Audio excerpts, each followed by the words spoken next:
Hey there guys, and welcome back. On this week's show, we're making a scroll saw drill press.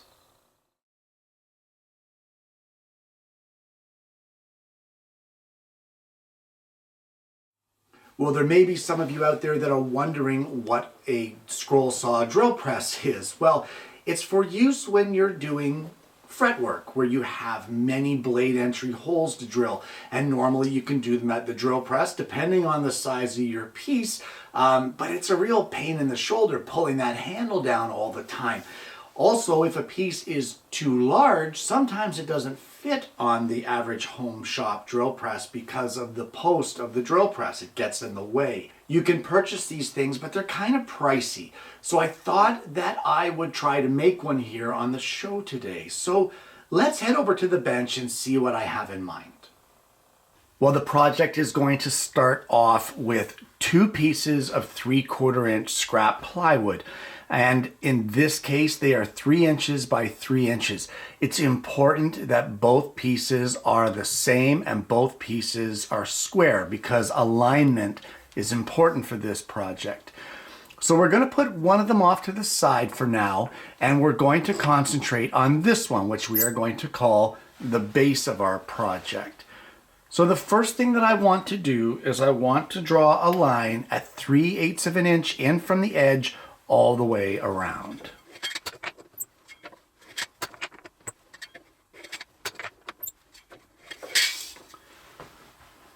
And now on 3 of the sides, we're going to place a line at 1 inch in from the edge.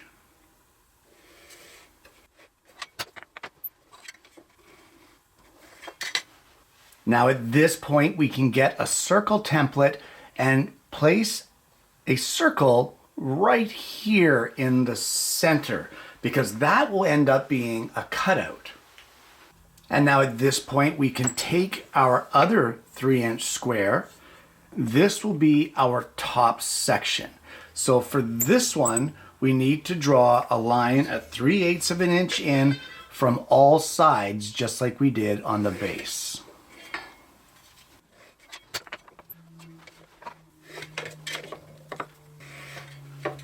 Now at each one of these intersecting points, both on our top piece and on our base, we need to drill a 5/16 diameter hole. However, in our top piece, they will be a through hole, but in our base, the one with this cutout at the bottom, they will just go about 2/3 of the way into the board. So leave about 1/8 of an inch at the bottom.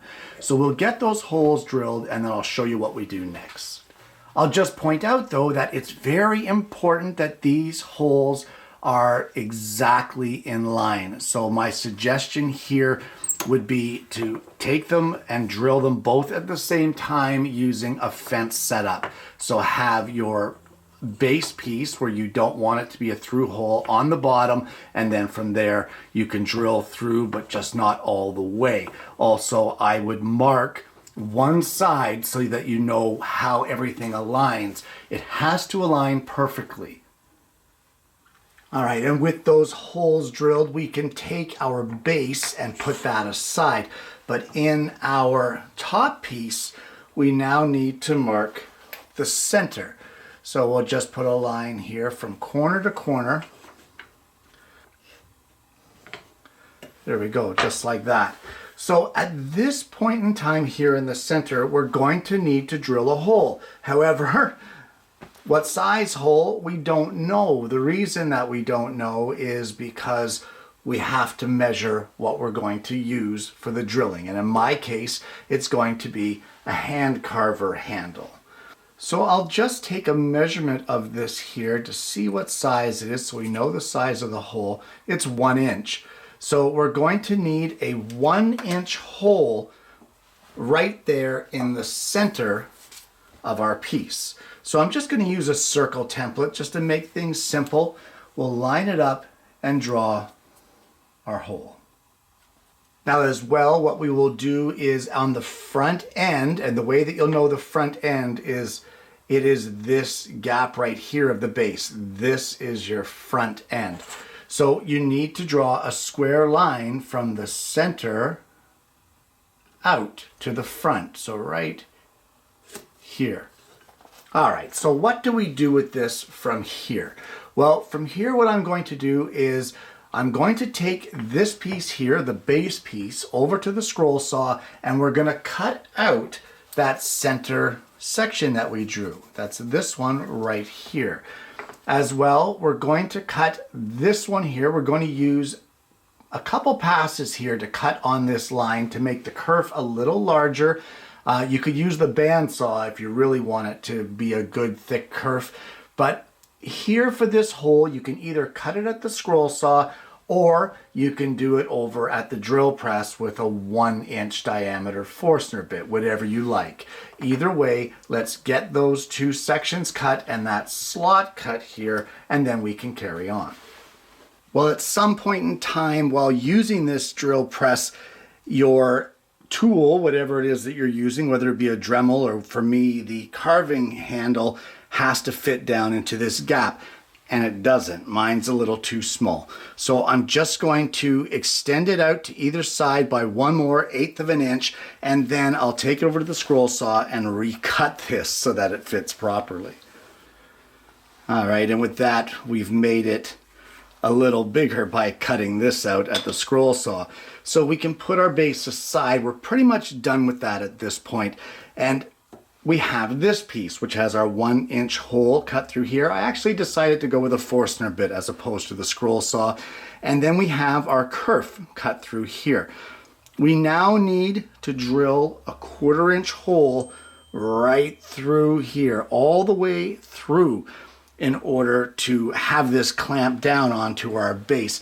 You'll want to be careful now that you don't bleed into this area. You want to be careful that you don't cut into your 5/16-inch hole, so measure carefully. There is only a little bit of space in between those to get that 1/4-inch hole through. So I'm going to take this over to the drill press and drill that hole right through, down through this way. Well, I've cut a piece of 1/4-20 threaded rod that is 4 inches long, and I have one 1/4-20 nut.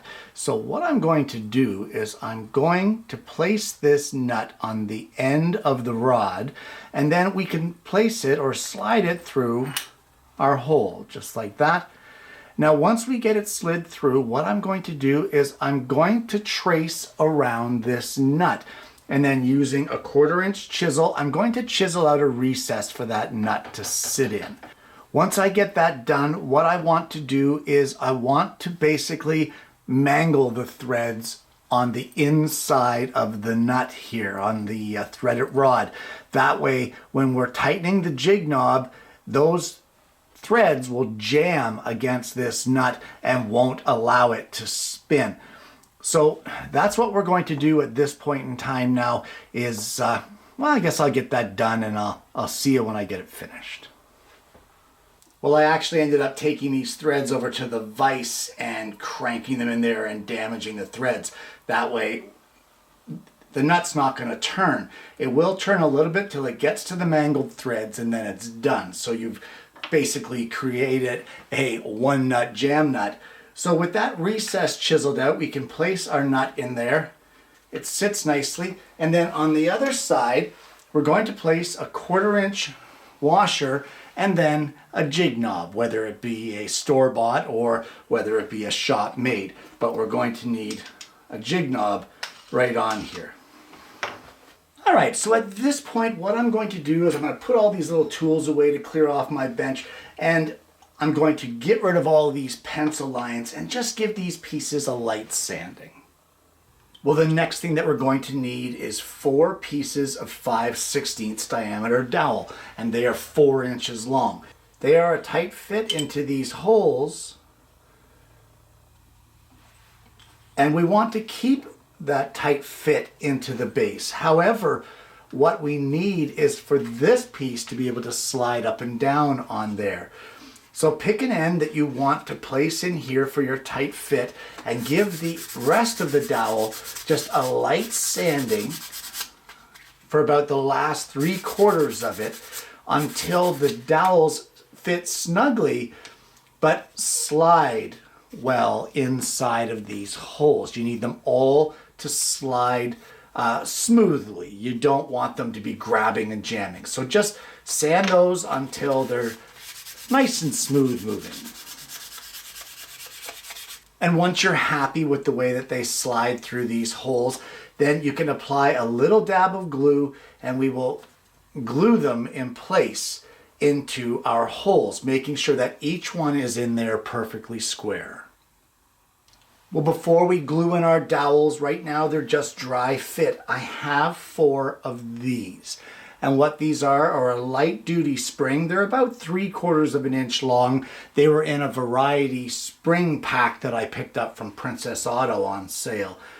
So we're just going to drop our springs on top of our 5/16 dowel. And before we glue in any of the dowels, we just want to make sure that everything functions right, because what that is going to do is those springs, after the hole is drilled in our fretwork piece, that is going to allow our drill to spring back. So if it's not running smoothly on there and springing back, then you're going to have a problem and you're going to have to either sand it or make adjustments. So oh yeah, okay, that's beautiful. That springs back really nice. We've got about 3/8 of an inch travel there, which is just perfect, I think, for fretwork pieces. So here we go. What do we do now? Well, now that we know that this works properly, we will glue in all 4 of these dowels into our base piece. Now, before anything has the chance to set up, just slide your upper plate over top of this just to make sure that it still functions. And we're fine. So there we go. We can let this set up now. And well, I guess the next thing that we need to do once the glue is dry in those dowels is I'll show you how this works, because we're pretty much done at this point. Well, at this point now, I have a 1/16 inch drill bit installed in the power carver, which in almost all cases is enough for fine fretwork. If you're using like a number 2, a number 3, even a number 5 blade, this is a big enough entry hole to get in there for the finer fretwork. So what you want to do is you want to place your power carver handle, or if you're using a Dremel, into this hole. And you want to place it so that your drill bit is just above the surface of the stock that you're going to be drilling. Once you get that in place there and you're happy with the alignment on where it's sitting, all you need to do is tighten this knob. And once you get that tightened in there, like that, this is now secure. This isn't going anywhere. So how do you use it? Well, let me show you. Truth be told, I didn't like the lack of plunge here. It was a little too shallow for my liking. So what I've done is I've added 4 extra springs all the way around to elongate this a little more. Same setup. You still bring your bit down, almost touching your workpiece. And basically, it not only gives you more of a plunge for thicker material, but it also gives you a much more open view here so that you can see your work. So with this, now with the new springs,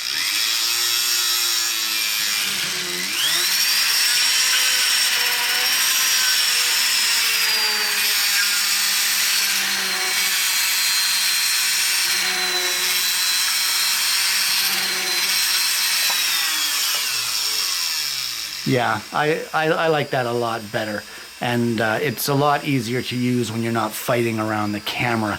But honestly, this thing works great. And there you have it. A scroll saw drill press. Guys, this project may not be for all of you, but for those of you who are into scrolling, this can be one heck of a great tool in your scrolling arsenal. Now, while if you're doing a smaller piece, it's no big deal to stand at the drill press and drill 10, 20 holes, that sort of thing. But if you are into more intricate scrollings where maybe you're doing something like this, or maybe something like this, or how about this? Guys, if you're doing those kind of scrollings where you have hundreds and hundreds of holes to drill, this thing might be right up your alley. No more sore shoulder pulling down, no more aching back from standing at the drill press. You can sit at your bench with your little drill press and just that spring motion up and down and be able to drill all your holes. Now, I have not tested this one for what the smallest bit is that little chuck can carry, but 1/16 for the most part will serve your purposes. If you need to go smaller, I'm sure we could get a smaller drill bit in there. And for those that you can't, for those extra little holes, of course, I do have my jeweler's drill with the tiny bits that you can drill those holes, or even a little pin vise that works as well. Guys, this was made from scrap plywood. It was made from a little scrap piece of 1/4 inch threaded rod. It was made from a few springs from a multi-pack from Princess Auto, which I think cost me about $2. So all in all, this project really didn't cost that much. In fact, it was made of basically junk with the exception of the springs. So don't discount it in your project list if this is something that interests you. Now, a couple modifications that you could make. For starters, that top plate. You could potentially make it out of a different material. Let's say something a little more clear so that you could see. You could make the actual drill press itself a little larger so that you could add a plexiglass window there so you could see down through instead of having to look in through the front. But looking in through the front serves me fine. It still works, and it works well. This is a smaller unit because of the handheld power carver, but you could very easily adapt this to be used with your Dremel tool. You just have to take some measurements of the casing and make your hole in the middle a little larger, and in that case you would also have to make your base larger. But don't discount it. Give it a try. What have you got to lose other than a few scraps of wood? Try to make the base and the actual holder for your Dremel, and if that doesn't work, then don't bother buying the springs. But either way, it's a great project, and if you're into scrolling, you honestly got to give this a try.